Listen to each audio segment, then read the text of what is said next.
Bismillahirrahmanirrahim. Assalamualaikum warahmatullahi wabarakatuh. Alhamdulillah, salatu wassalamu ala rasulillah wa ala alihi wa sahbihi wa man walah ma ba'd. Taib tulab wa talibat KMI kelas 11 yang dimuliakan Allah subhanahu wa ta'ala.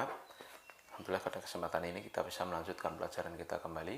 Dan masih di pembukaan kitab Tauhid, yang mana berisi dalil-dalil ayat Al-Quran maupun hadis-hadis Nabi yang menunjukkan pentingnya kita belajar tauhid dan melaksanakan tauhid. Dan ini belum masuk bab-babnya ya. Jadi masih di muqaddimahnya.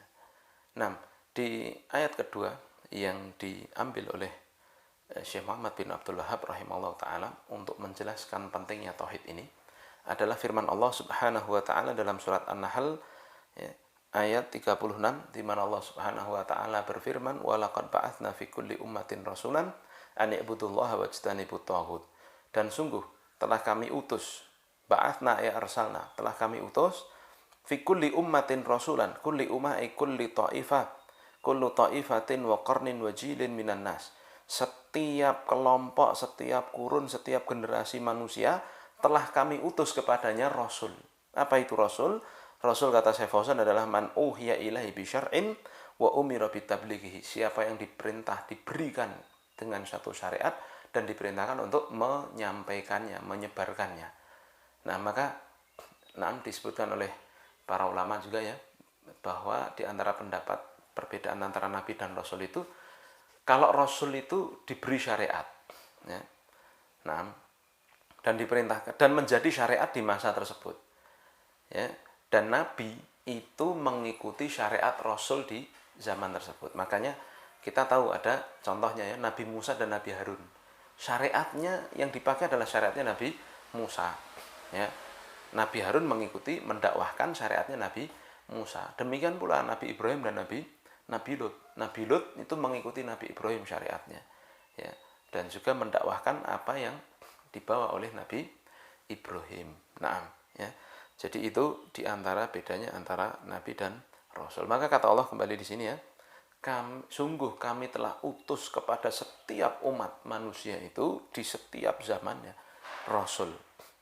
Apa misinya? An i'budullaha wajtanibut taghut. Misi dari para Rasul itu sama, agar mereka yaitu manusia itu menyembah Allah dan menjauhi taghut. Maksud dari menyembah Allah apa? Maksud dari menyembah Allah adalah afraduhu bil ibadah, mengesakannya dalam ibadah, dan menjauhi taghut ay utruku wa fariku, tinggalkan dan jauhilah taghut. Taghut itu apa?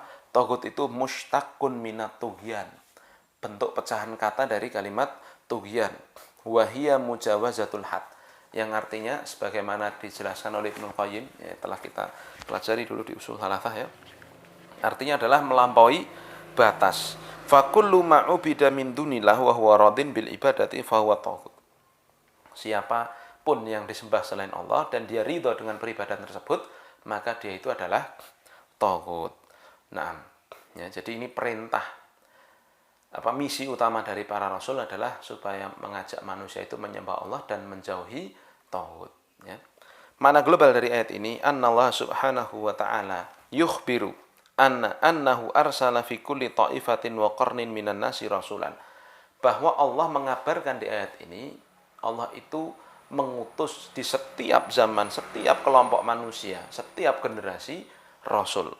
Ya, yad'uhum ila ibadatillahi wahdah, yang misinya adalah mengajak mereka untuk menyembah Allah semata, wa tarki ibadati masiwa, dan menjauhi ibadah menyembah selain Allah.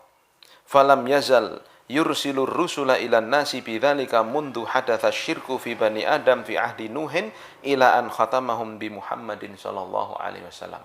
Maka Allah Ta'ala terus menerus mengutus para rasul semenjak pertama kali terjadinya kesyirikan di masa Nabi Nuh hingga penutup para rasul yaitu Nabi Muhammad sallallahu alaihi wasallam.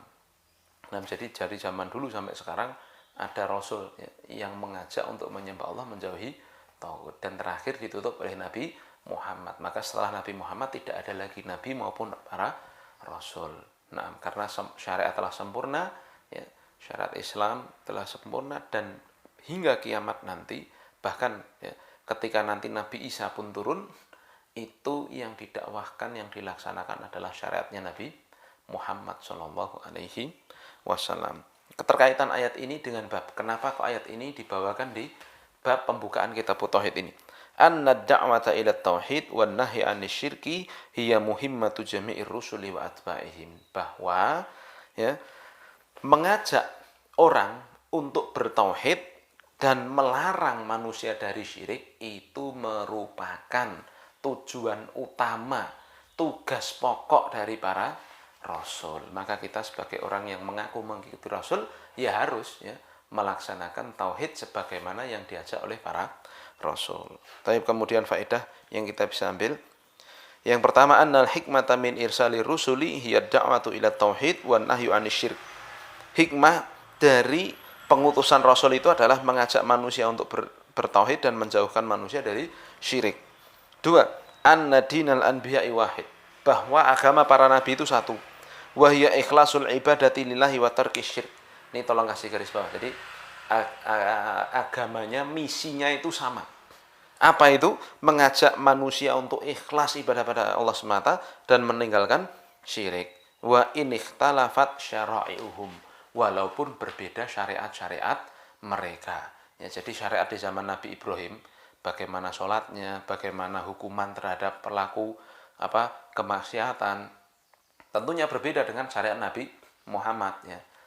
Nah, walaupun syariat ini berbeda ya, tapi inti dari seruannya sama. Nabi Ibrahim mengajak manusia supaya bertauhid, Nabi Muhammad juga mengajak manusia supaya bertauhid. Nabi Ibrahim melarang manusia untuk menyembah berhala, Nabi Muhammad juga melarang manusia untuk menyembah selain Allah, sama. Nah, maka ini ya penting sekali untuk kita pahami. Kemudian yang ketiga, faedah ketiga, anna risalata ammat kullal umam, bahwa kerasulan itu mencakup seluruh manusia. Wa qamatil hujjatu ala kullil ibad, dan telah tegak ya hujjah bagi setiap hamba. Nah, ini ya sebagaimana Allah Subhanahu wa taala mengatakan, wa ma kunna mu'adzibina hatta nab'atha rasula. Kami tidak akan mengadab ya sampai kami mengutus kepada manusia itu para rasul. Dan sekarang kerasulan Nabi Muhammad itu umum, berlaku mulai sejak zaman beliau hidup hingga besok hari kiamat. Maka tidak boleh ada sekarang orang yang beralasan dengan tidak tahu tentang syariatnya Nabi Muhammad. Terlebih lagi di zaman sekarang ya, ada YouTube, ada banyak sekali media massa dan sebagainya, media online, yang tentunya mungkin bisa jadi nggak ada orang yang nggak pernah kenal itu dengan namanya Islam ya, pasti mereka tahu Islam itu apa, pernah dengar lah Nabi Muhammad dan sebagainya ya. Maka nanti itu yang akan dimintai pertanggung jawaban, dan Allah Maha Adil. Tadi dikatakan Allah tidak akan mengutus, Allah tidak akan mengadab ya, kecuali Allah telah berikan hujjah, Allah tegakkan hujjah kepada manusia, dan di antara hujjah tersebut adalah pengutusan Nabi Muhammad.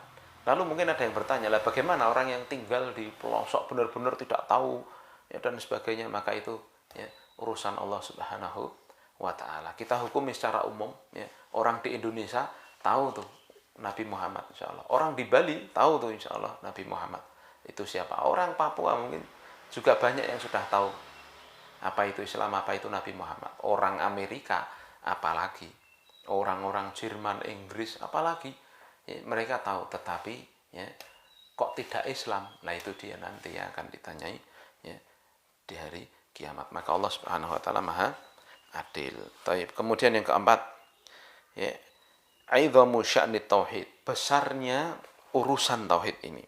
Wa annahu wajibun ala jami'il umam, dan bahwa tauhid itu wajib untuk direalisasikan, dilaksanakan oleh setiap umat manusia. Mentauhidkan Allah, menyembah Allah semata, menjauhi syirik, ini wajib dilakukan oleh setiap manusia. Faedah yang kelima, fil ayati ma fi la ilaha illallah minan nafi wal itsbati fadallat ala annahu la yastaqimu tauhid illa bihima jami'an wa anna an-nafyal mahdha laisa bitauhidin wal itsbatal mahdha laisa bitauhid. Dalam ayat ini ya ada makna la ilaha illallah ya, yang mana makna la ilaha illallah itu adalah nafi dan itsbat. Ya. Jadi kalimat la ilaha itu kan nafi, menafikan semua Tuhan. Itu tidak benar begitu. Illallah ini isbat, menetapkan Tuhan yang benar itu hanya satu. Nah, di ayat yang sedang kita pelajari ini, walaqad ba'atsna fi kulli ummatin rasulan ani abudullah wajtanibut taghut, ini maknanya mirip dengan kalimat la ilaha illallah. Ada nafinya, ada isbatnya. Nah, mana nafinya? Ya. Mana nafi, mana isbatnya di kalimat walaqad ba'atsna fi kulli ummatin rasulan ani abudullah wajtanibut taghut. Ya. Nafinya di mana? Wajtanibut taghut, isbatnya wa'budullaha, ya. Isbatnya adalah ya ani abudullaha. Nah, ditetapkan supaya kita itu menyembah Allah semata dan dinafikan semua taghut dari peribadahan kita. Nah, ya. Maka di sini yang harus kita pahami juga, ya, la yastaqimu tauhid illa bihi majami'an.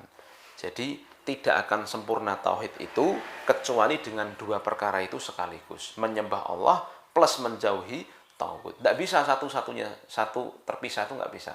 Aku pengen nyembah Allah tak, biar tauhidnya masih, nggak bisa. Atau aku pengennya sama tauhid lah, ya Allah nggak usah, ini lebih parah lagi. Maka tidak bisa, dua-duanya harus jadi satu. Maka wa annan nafyal mahdho, hanya menafikan saja, la ilaha saja, tiada Tuhan yang berhak disembah saja, tok, sampai situ saja, ini bukanlah tauhid. Sebaliknya menetapkan tok saja, ya, tapi tidak menafikan Tuhan selain Allah, itu juga bukan tauhid yang benar. Maka dari itu, ya, sampai sekarang ini yang ditegakkan oleh para ulama, termasuk nanti kita baca di kitab tauhid ini, adalah pemurnian ibadah hanya kepada Allah. Itu ceritanya, ya. Banyak sekarang itu orang nyembah Allah banyak, tapi di saat yang bersamaan tidak meninggalkan tauhid, gitu loh, ya. Banyak orang meyakini Tuhan yang berhak disembah itu hanyalah Allah semata, tapi yo masih datang ke Gunung Kidul ngelarung apa itu katanya biar terlindungi dari ini dan itu, ya. Tapi masih datang kemana? Kiai Slamet itu apa, Kebo Kiai Slamet, ya, supaya dapat rezeki. Mereka yakin, mas, apa agamamu Islam, Tuhanmu sapa ya Allah, lah kok kowe rene. Lah itu dia, aku masih meyakini bahwa Kiai Slamet ini ikut mengatur rezeki. Bisa jadi seperti itu yang muncul dari orang-orang tersebut. Ini mohon maaf, ya, kali ini karena pondok akan melakukan pengecoran, jadi ini pagi-pagi nih, ya, setelah subuh, ya, ini masih sekitaran jam 6, ya, tapi ini nanti jam 8 akan ada pengecoran. Jadi mohon maaf, saya kali ini tidak bisa memperpanjang karena masih ada yang lain yang harus saya persiapkan untuk agenda tersebut, ya, mengawasi dan sebagainya. Jadi ini saya beri tugas, ya, bagi kelas 11 untuk menghafal pembukaannya ini semuanya, ya, dari ayat kemarin, ya, wa ma khalaqtul jinna wal insa illa liya'budun, sampai haditsnya Mu'adz bin Jabal itu, ya. Nah, ini agar nanti mempercepat kita untuk bisa memahami kitab tauhid dan sebagainya, mana wasiatnya para ulama, termasuknya Syekh Utsaimin, ya. Ilmu itu ya dihafal begitu, ya, wajib dihafal. Maka tolong sekali ini tugasnya di pembukaan ini berapa itu, 7 atau 8 dalil itu tolong dihafalkan, ya, nanti insya Allah kita tagih setorannya. Nah, demikian kita akhiri dengan kafaratul majelis. Subhanakallahumma bihamdika asyhadu an la ilaha illa anta astaghfiruka wa atubu ilaik. Assalamualaikum warahmatullahi wabarakatuh.